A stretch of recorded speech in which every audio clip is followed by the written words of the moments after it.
Okay, good morning viewers, followers. Nandito tayo ngayon sa Rawis.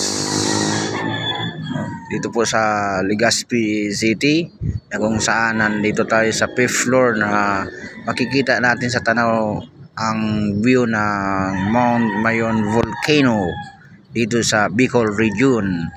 Ngayong umaga 8 AM makikita ninyo unti-unting makikita niyo yung view ng Mount Mayon Volcano na paunti-unti nawawala yung clouds na tumatabon, at makikita niyo sa pinakatuktok ay bumubuga siya ng usok na kung saan nag-create siya ng fog o para natatabunan ang kanyang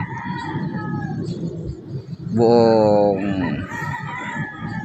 bahagi ng Mayon. Na makikita nyo sa tuktok na yan ay paunti-unti lumalabas yung usok niyan. Nandoon sa pinakatuktok lumalabas yung usok niya at napapaikutan niya yung kanyang bahagi ng Mayon ng kanyang fog. Ayan, yung singaw na galing sa pinakailalim ng Bulkan Mayon nito. Kita nyo? Kung makikita nyo ay napakaganda talaga, perfect. Okay, kasi good weather ngayon, nagpapakita ngayon si Mount Mayon.